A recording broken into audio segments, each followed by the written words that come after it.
Hey, what's up, guys? Welcome back to Guys at Magic. This is Hunter, Shane, and David. Say what's up, boys. Yo. What's up, boys? We are back with our Commander Grades video, going through the Crimson Vow Legendary Commanders of the Monocolored. David, tell the people what we got going on today. So, essentially what we're going to be doing is we're going to be talking about the monocolor legendary creatures from this video. We're only going to be talking about them from the point of view of if they were actually leading a deck. So that being that these are going to be the commanders for those decks and the rest of the 99 built around it. We're going to be talking about our own personal opinions on these. So just keep in mind these are our thoughts and our feelings on these cards. We are going to be grading these based on basically just kind of like an A through F system. A being a card that is going to be like absolutely fantastic, and F being a card that's going to be just like an absolute turd. First card that we're going to talk about is Katilda, Dawnhart, Martyr. She is a white and a white for our legendary creature Spirit Warlock. She's a star with flying, lifelink, protection from vampires. It also says that her power and toughness are each equal to the number of permanents you control that are spirits and or enchantments. She's got a disturb of 3, a white, and a white. All right, so I feel like for these flip cards, we should probably break them down just kind of the front half first. The back half, I guess we can talk about afterwards, and then we'll talk about just like as a whole, I guess kind of like the sum of all of its parts, what we think about these cards. So just going over the front half, first impressions, guys. You have a Spirit Tribal Commander with have splashes of a enchantment. Good card. You have a relevant commander that costs 3 that then you can kind of get around its commander tax by just paying for it in the graveyard. Okay, I actually hate this card. Of course you do. I know that this is going to come as a surprise to nobody. I know that a lot of people who are, like watch these videos think that I am overly pessimistic, and you know what? Maybe I am. But here is my thought. You have a spirit or a commander that cares about spirits, but it's only in half the color pie that spirits occupy. Spirits are typically blue-white, and I feel like most of the really good ones are going to be in blue. So right off the bat, you're taking away a lot of the really good spirits. The other thing here being is that it's a star and it has flying and lifelink, which is dope. But protection from vampires is essentially just flavor text, especially living in the world of Commander, where that's probably not going to be very relevant. You say that now, but how many precons are vampires, baby? I mean, yeah, sure, there are a fairly decent number, but the majority of Commander games that you play, I would say probably don't get played up against a precon deck or a Commander that came from a precon deck. Also, I just want to throw that out there. It's not just spirits you control, but spirits and enchantments. You could make this a pseudo enchantment deck. I'm just saying there's other options. I think this card, just like the one from the previous set, the other Katilda, that had protection from werewolves, this one has got protection from vampires. I think both of those texts are irrelevant. It doesn't matter about the protection. It's just a little bit of bonus, but overall, Katilda is just a mono-white spirit tribal commander. So My yeah, other you have to just do spirits, bitch. And you're absolutely right. You can totally build this as like an enchantment build. You can even do this as kind of like a mix of both, where you're a spirit deck that does run a lot of enchantment support in there. And sure, I mean, if you are doing that, this could potentially be like a 3 mana, I don't know, 6/6, 7/7, 8/8, something like that. Something that's significantly better statted than it should be for its mana value. Think about this, dude. It gets its star. It says spirits, but dude, if you run an enchantment deck, you can just get the star from the enchantments that are on the field. All the taxing bullshit that I play, and like that would actually be really good. Well, that's what David was saying. You can build it around an enchantment deck, but you could have a bunch of enchantment creatures, but it still limits itself to only white. Yeah, which I mean, a lot of really good enchantments are in white. A lot of super punishing enchantments are in white. Dave's not wrong. Yeah, you would not like playing against this deck if it was like you can't like, dude. Your favorite enchantment's in white, Hunter. What? Smothering Tithe. Smothering Tithe? That's true. I understand. That's one card, though. Well, I can give you a bunch more. Whatever. I get what he's talking about. I mean, if you're trying to play like a mono white stacks-esque deck, this, I guess, technically, I mean, this could be your win condition in those decks. This is a big creature that's got flying, it's got lifelink, it's going to be punishing your opponent's life totals. And if that is a kind of deck that does get supported in your local meta, like I see how this could potentially fare decently. I just feel like there are still so many better options out there that don't limit you to mono white. Yeah, you're right. Just making sure you're not closed-minded and just only thinking about spirits. No, I get you. I get you. And I mean, I totally Yeah, agree with your statement on that. I understand that, but it's spirits are an additional. I think you'd have to run spirits in this deck. I mean, True. you don't have to, but I feel like you should if you're really trying to take advantage. So, just kind of looking over the front half on this, do we have any other closing thoughts on this one before we move over to the back half? No, let's talk about the back half. All right. So, in the case that this thing does end up dying, if it does go to your graveyard, you can disturb it for 3, a white and a white. If you do, it comes back as Katilda's Rising Dawn. This time around, it's a legendary enchantment aura. It says enchant creature. The enchanted creature has flying, lifelink, and protection from vampires, and it gets +X, where X is the number of permanents you control that are spirits and/or enchantments. It also says that if it would be put into a graveyard from anywhere, exile it instead, which in a game of Commander, if this is your Commander, is pretty much irrelevant. Yeah. I Kinda look at it like putting the this. pants on. You're basically just enchanting your creature to make it exactly what Katilda is for 5 mana. For that 5 mana, I would let Katilda go back to the command zone. Just be Katilda again.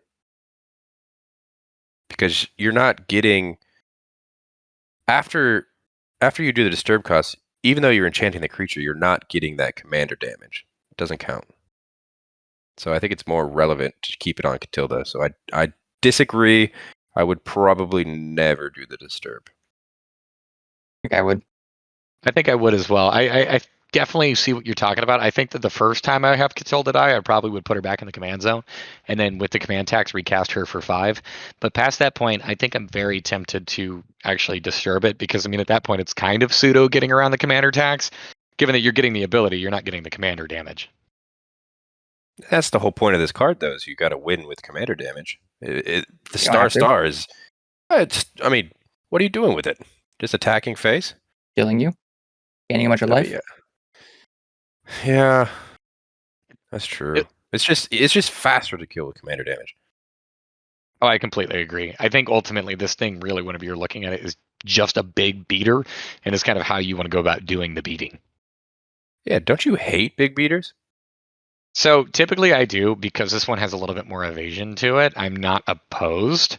And the lifelink aspect on this one also means that you're kind of padding your life total. So as long as you're so long as you're swinging with this, I get that you're leaving yourself open, but that lifelink is going to pad you. So it's like you're still hitting and healing. So I don't know. I'm a little bit more open to this one. If this didn't have those abilities, I would immediately write this card off. Yeah. Okay. So let's move on to our grades for the card as a whole. David, what are you giving this? I'm not very high on this card. I feel like if you do want to do the enchantment build, mono white, probably not where you want to be. I think white green has a lot more options for you there. If you want to be in spirits, you probably also don't want to be in mono white. You want to be in white blue, just because I feel like at that point you really start to play around with a lot of the really more powerful spirits. So I don't see a world in which I really want to play this card, nor do I think the disturb is all that good. I'm going to give this thing a D.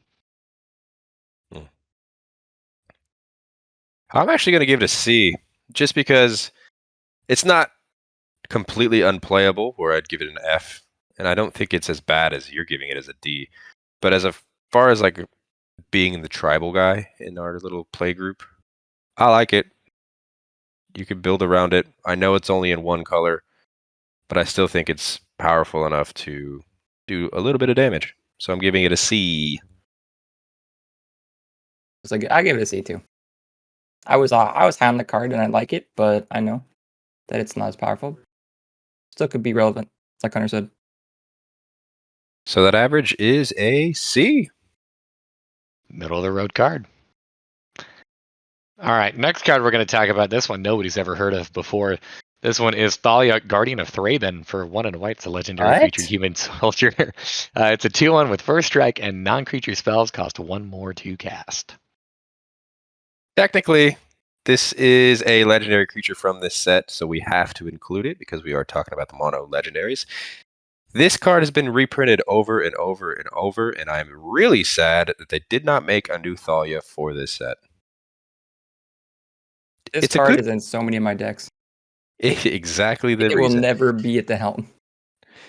It is an incredible card. It is not a commander. Look on the bright side, dude. Had they reprinted, or I'm sorry, not reprinted, had they given you a new Thalia in this set, it probably would have been like, I don't know, a white and a red card that said like blood tokens cost 1 mana more to activate. Hey, that's if Thalia would have died, turned into a vampire. The references to Audric, obviously. Yeah, Thalia's a fantastic card, not a fantastic commander. Not at all. I think you found out what was it ranked on EDH Rec? It is 667 on EDH Rec. So pretty high up there, right? Not even a little bit.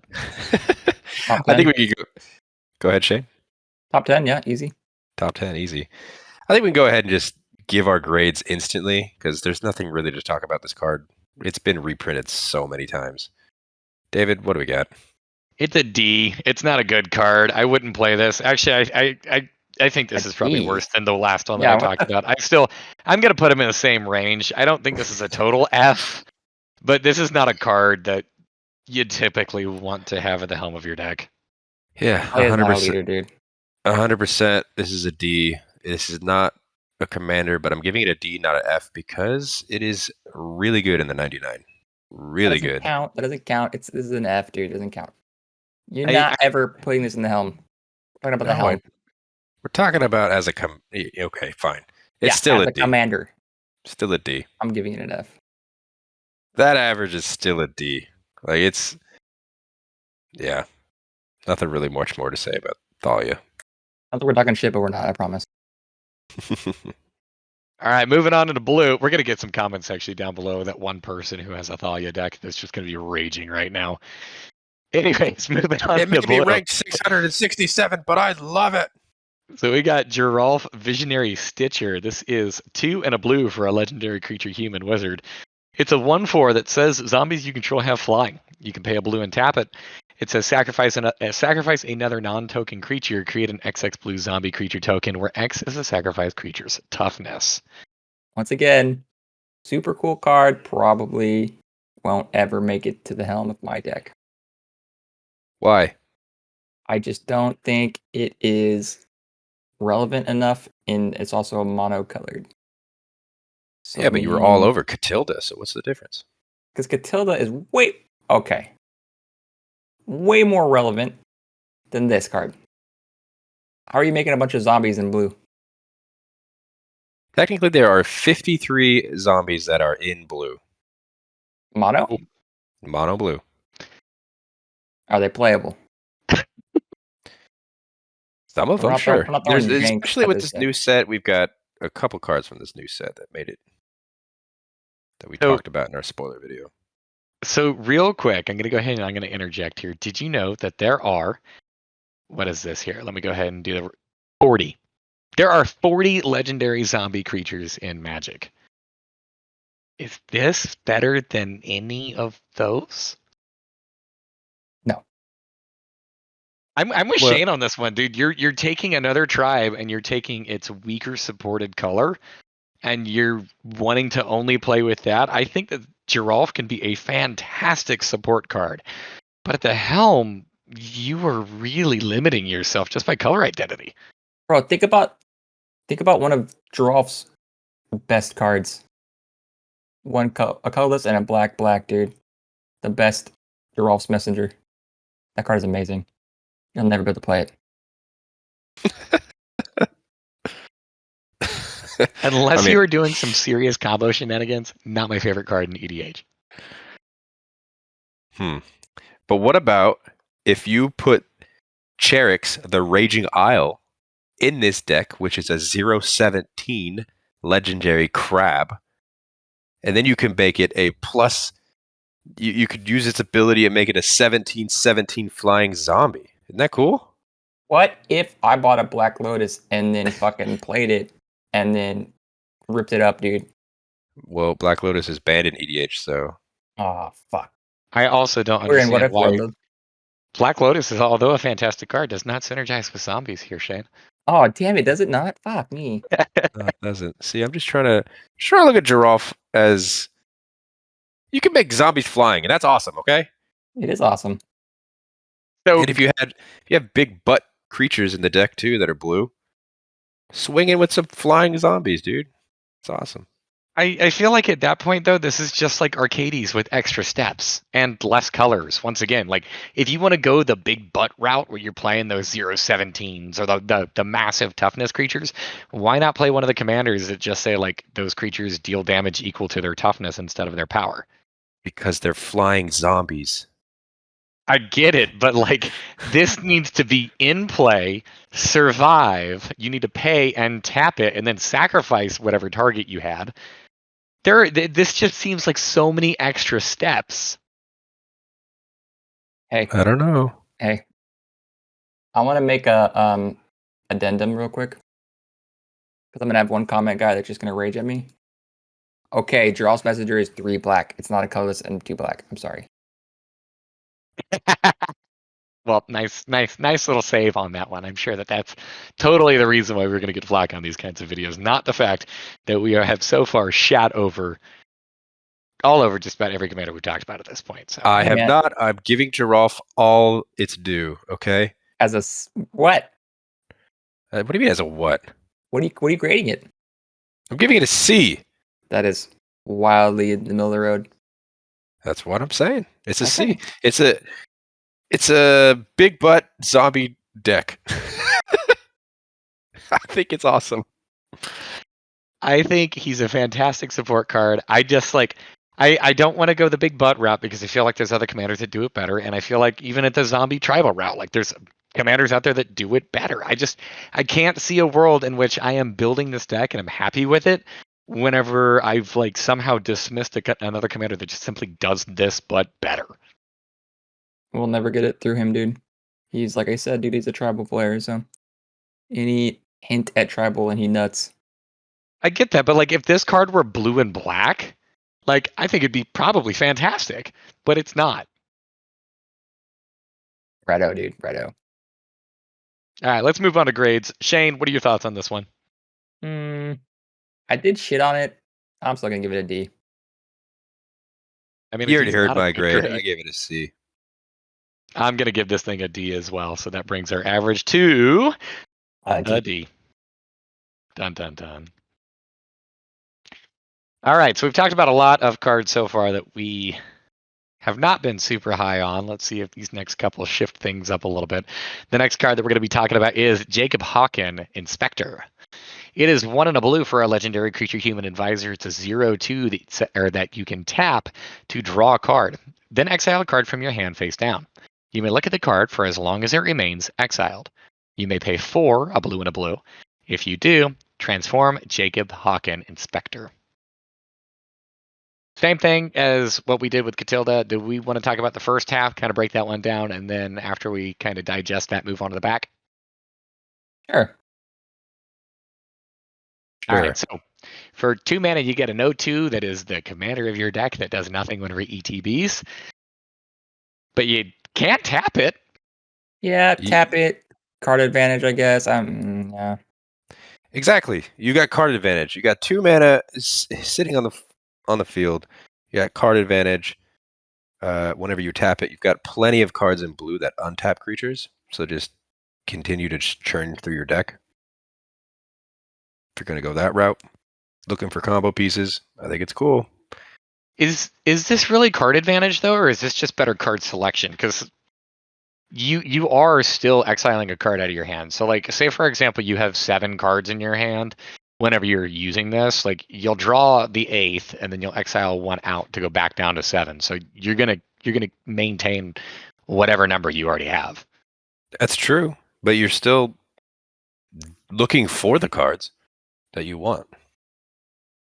Oh, I get you, and I mean, I definitely think that ability to like filter is still very powerful. I'm not dismissing that. I don't think that this is. I don't know if this is quite as good as just like tap it and draw a card. Well, let's talk about the flip side then. All right, so the flip side on this one, if you do tap it and then pay for 6 mana in total, you can transform this, and it becomes Hauken's Insight. This is a legendary enchantment. It says at the beginning of your upkeep, exile the top card of your library face down. You may look at that card for as long as it remains exiled. It also has once during each of your turns, you may play a land or cast a spell from among the cards exiled with with this permanent without paying its mana cost. Right. So the cards you exiled, you can play them again. So technically, now it's card advantage. At this point, yes. I still have some issues with this card. You tell. Yeah, I'm Okay. interested. Yeah. Okay, so I look at it like this. This is 2 mana on the front for an O2. So this isn't going to be doing any kind of combat damage. You're not killing your opponent with this card. You're 100% using this thing strictly for its ability. And then past that point, you're not actually doing anything with the exiled cards until this thing transforms. And even at that point, it's going to require an additional 6 mana for you to be able to transform this thing. So I look at it like this is a commander that you're going to have to be able to cast this thing early, which you can. You're going to have to be able to repeatedly tap this, and then you're going to have to mana sink into this for really to do anything relevant. And even at that point, once you are able to cast spells for free, it's only once a turn. That's what kills it for him. Just a David once a hates turn. that line of text. He does. It's not even the once a turn. It's the fact that this thing has so much time where it has to sit and play and really not do anything except for be vulnerable. And like, can you imagine if your opponents kill this thing? Like, you cast this thing a second time, it's got to sit there for a full rotation because its ability has to, or you have to tap with its ability for it to even be able to transform. And you still have to sink so much mana into this thing the following turn to get it back into the enchantment. That depends on if your opponent really wants to kill this. If you're casting things for free, I think your opponent probably wants to keep this dead. Kind of a big threat. Yeah, that's true. I mean, yeah, I think it's a really good card, though. I think it's really good. And it strikes me, it strikes me kind of almost as like a win more. Like, I have to have a board state, and the game has to be going a certain way in order for this card to really do anything. Like, In if blue, my opponent's you could very much do that. okay, but like even at that, I mean, if my opponents are playing removal or if they are playing board wipes or anything like that, I know you're going to say, well, you can always cast a counter spell, but realistically speaking, you have 3 opponents. Something is going to get through.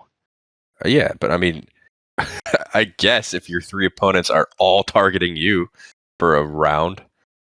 Not even at that. I mean, like, just like, okay, how many games can you say that you would go through where you happen to have those multiple counter spells up where if somebody goes and casts a board wipe and then maybe the next opponent follows it up with a kill spell, like, do you have the 2 counter spells in hand ready to go for it or the mana ready to keep up and actually invest into that? Well, the thing is, I don't think I'm paying the 6 immediately. I feel like you have to. I feel like this commander on the front doesn't do anything for me. You gotta Just really draw a protect card. it. You're playing like a control deck. You're definitely gonna be trying to keep this alive, I think. Yeah. Yeah, you could bounce it back to your hand if you need to. That'd be cool. Also, the back half. Did you mention the fact that like it is gonna be a little harder to kill being an enchantment at all? Oh no, don't get me wrong. Once this thing transforms, it's going to be much more difficult. Well, kind of. It's going to be slightly more difficult. Let's more actually go annoying. again. It's going to be Yeah, slightly yeah. more difficult for you to get rid of. Killing an enchantment really not that much of a pain in the ass, but it's more difficult, generally speaking, to get rid of an enchantment than what it is to get rid of a creature. Agreed. Well, So, David, let's move on to our grades. What do we got? I am a man of consistency, and I'm going to continue to give this thing a D. It's functionally a commander. It's not an F. It works within the format, but this is a commander that does nothing unless everything is going right for me. I think that's why I'm giving it a B, because I think you can make it go right for you. Find the things that help this go right. using its ability. True. I'll give it a C. Middle of the road. I can't be on its dick, and I can't think it's bad. There is a world where this is all like, happy-go-lucky, turn 1 mana rock. What, I don't know. You'd be amazing. Like, this could be an amazing bomb, but then it also could do nothing. So the overall, we're giving that a C. Yep, giving it a C. Sorry, Dave. Oh no, that's totally fine. That's why there's 3 of us in here to voice our opinions. I as always, I mean, this is my opinion. That doesn't mean I'm right. That just means that's how I feel about these cards. Your opinions are wrong. Whoa. All right. The last monocolor commander that we're going to be talking about today is Spoiler black. alert. I know. There's no red and no green legendary creatures, or at least no mono red, mono green legendary creatures from this set. Wizards, this is twice in a row that we have had no legendary red creatures.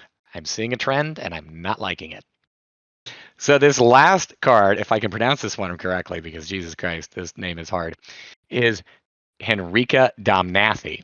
It is 2, a black and a black for a legendary creature vampire. She's a 1/3 with flying and states, at the beginning of combat on your turn, choose one that hasn't been chosen. Each player sacrifices a creature. You draw a card and you lose 1 life, or transform her. Whenever you transform her, it turns into Henrika Infernal Seer. She's a legendary creature vampire and becomes a 3/4 with flying, death touch, and lifelink. She's also got an ability where you can pay 1, a black and a black, and it says each creature you control with flying, death touch, and or lifelink gets +1/+0 until end of turn. Not bad. Start us off, Shane. What do we got? I was very confused the first time reading or hearing David read this because I was thinking, you choose only, it hasn't been chosen. Does that mean it only happens once? And I'm like, oh, because it's going to force you to flip. Got it. I was just very confused for a minute. But no, the front half doesn't seem bad. It seems for 4 mana, you get a flyer that'll make your opponent, make your opponent sacrifice a creature, and then you get to draw a card, lose the life. So, like, that seems good. And then at the end, when it flips, it's got a relevant text that you can use on your go wide strategy. Seems good. I completely agree. I think this card's great. Like you said, having each player sack a creature is painful, especially if you're running just tokens on your side. Tokens in black are pretty easy to get. And then the card draw, losing 1 life is not that big a deal. And then once you transform it, a flying death touch lifelink commander, that's a 3/4 that can give itself +1/+0. A lot is pretty cool. A lot by as much as you want to pay. I was gonna say that too. Being a colon and everything. We like colons in Magic, dude. Yeah, it's very nice. Hi, Dave. I actually, like, the more I'm reading this card, the more I think I actually really like it. So on the front half, yeah, each player sacrifices a creature, so keep in mind you are included in that count. But if you're playing any kind of strategy that is either running tokens or maybe you're running some kind of sacrifice aristocrats build yourself, you don't care about that.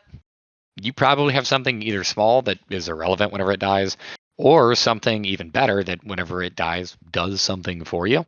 The draw a card and lose a life means that this thing essentially kind of cantrips. I mean, you're actually increasing the number of cards in your hand because you're casting this from the command zone. And then the third ability, being able to transform her, also pretty dope. Felt like I was hearing a little echo. That was crazy. I think we're all on the same page. Good job, Hunter. Well, I look at a card like this too, and also on the backside. So the 3/4 with flying, death touch, and lifelink is kind of like a little mini Atraxa. And I look at this and I think immediately of cards like Hatred, where you can pay life to pump a creature up. And I mean, something like that. I mean, you pay, I guess, what would that be, like 18 life? This becomes a 21 powered creature. This is your commander. If it hits somebody, you're going to gain all that life back because it has lifelink, and it's just going to one-shot somebody for commander damage. So you're You are saying going there's a pretty low. chance. You are going pretty low on life, though, if you're doing that. No, not necessarily. I mean, so I'm saying you pay 18 life on that in order for to get the one turn, like the momentary pump for. But she's got lifelink. You're going to get all of that life back, plus That's the additional 3. true. You know So what? ultimately, you're going to net 3 life and kill an opponent, assuming that they don't block. And a flying Death Toucher, they're probably not going to block this thing. So you're building this, are you? I am absolutely not. My Yeah, man. I think we like this card. So let's go to our grades. Dave, what are you grading it? I'm going to go with the highest grade that I have gone with tonight, in a C. I think this card's flexibility is definitely a plus. This is a card that I feel like is not immediately terrifying. It's probably something that you don't want to hit you, because I can see some crazy stuff going on. Even in the case that you do just have like an infinite mana sink, this is a creature that's going to pump itself up to just one-shot people. So definitely keep an eye out for this. I don't know if this is necessarily going to be higher than that for me. Typically, monocolor commanders, I'm a little bit on the lower end of, because it does limit some of the cards that you can play. But I mean, this is not a bad card. I think that on average, this is average. This is a C. Jane? You're average. After hearing David bitch about it and then like it, I'm gonna give it a B. I think it looks fun. But You know what? Go what are ahead. you gonna do, dude? I would say, but I could be wrong because that happens often. But that's my opinion. It's a B. Now, I originally wrote C for this, but after hearing David hype it up even more than I had originally thought, talking about how you can pay for life to pay for the mana, and then getting all that life back, that sounds amazing. So I am also joining Shane with a B. I think this card is cool. Baby. I So love how that I brings- talked you guys up. Yeah, you talked us up to your C. Isn't that cool? Yeah, dude. So the average of this card is a B. And that's going to do it. That's our whole video, because like David said earlier, this does not come with any red or green.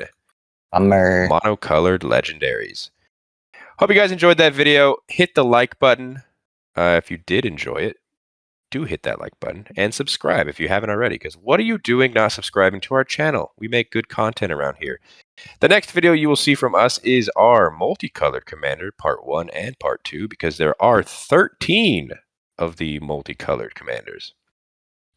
Follow us on our Instagram and Twitter as well. That is Guys That Magic on both. Until next time, hope you guys have a great rest of your day. Bye. Later. Later, beautiful people.